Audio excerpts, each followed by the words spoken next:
On a cold December afternoon in 1900, a small ship approached a lonely lighthouse far out in the Atlantic Ocean. The crew expected to see three men waiting on the landing platform. Instead, there was no one, no signal flag, no movement in the windows, no smoke from the chimney. And when a relief keeper climbed the steep stone steps to the lighthouse, he discovered something deeply unsettling. The lighthouse was still there, but the three men responsible for keeping its light burning had vanished without a trace.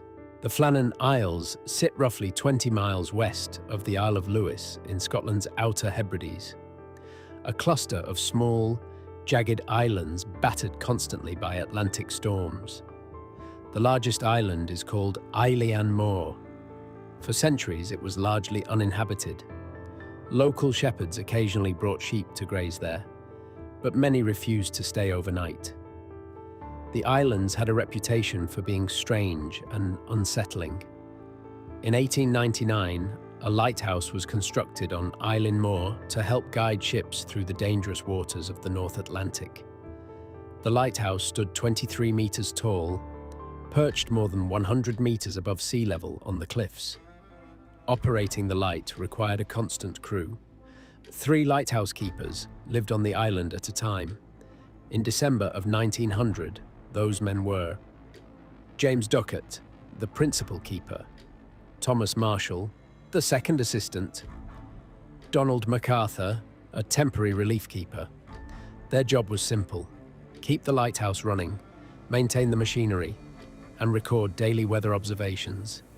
But sometime in mid-December 1900, all 3 men disappeared. The first sign that something was wrong came from a passing ship. On December 15th, 1900, the steamship Arctur sailed past the Flannan Isles. Its crew noticed something strange. The lighthouse light was dark. The ship logged the observation, but continued on its journey. The message eventually reached the Northern Lighthouse Board, which managed the station. A relief vessel called the Hesperus was scheduled to visit the island on December 20th. But heavy winter weather delayed the trip.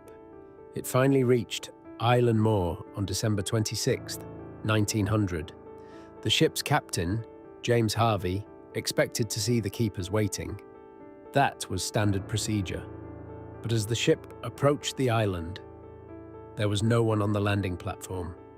Harvey sounded the ship's horn, then fired a signal rocket. Still nothing. So the relief keeper, Joseph Moore, was sent ashore alone. Joseph Moore climbed the steep path up the cliffs toward the lighthouse. More than 160 steps cut into the rock. As he reached the top, he noticed something odd. The entrance gate was closed, so was the lighthouse door. Inside, the station appeared quiet, but not abandoned.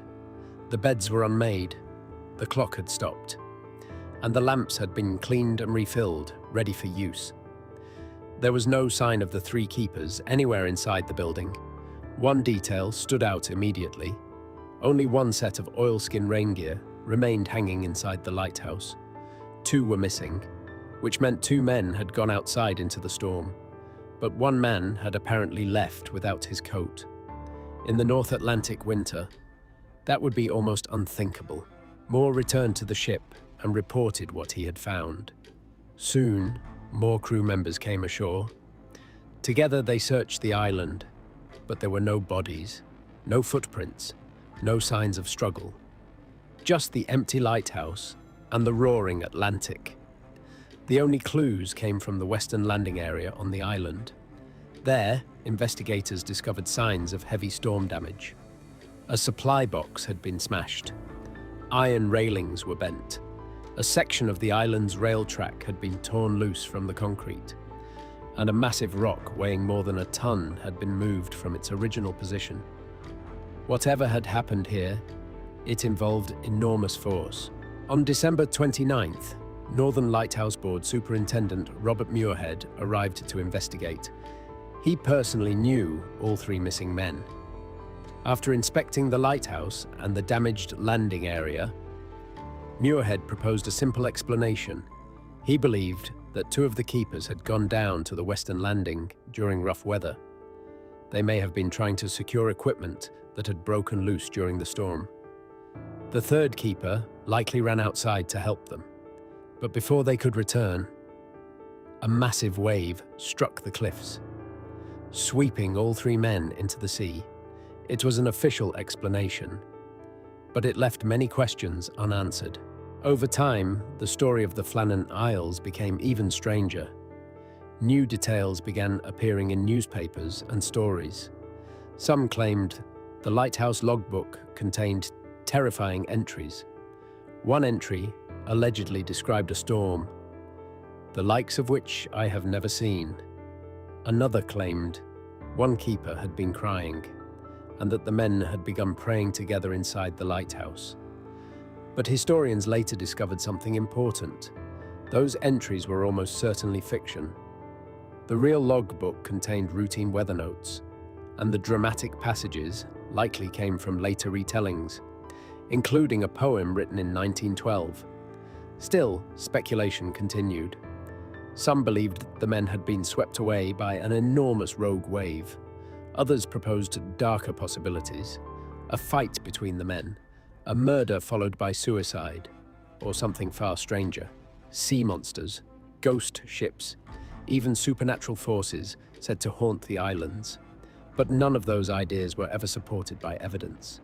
The bodies of the three lighthouse keepers were never recovered. Their families never received answers. The official report concluded that the men had been lost in a tragic accident. But the mystery never faded. For more than a century, the disappearance of the Flannan Isles keepers has remained one of the most famous maritime mysteries in history. Three experienced men, a secure lighthouse, and a disappearance that left almost no trace. Today, the lighthouse still stands on Eilean Mòr, automated now, silent. But the cliffs remain as unforgiving as ever. Some believe the official explanation is correct, that a single massive wave swept the men away. Others believe something stranger happened on that isolated rock in the Atlantic. But one fact remains. On a winter night in December 1900, three lighthouse keepers walked out into the storm and were never seen again.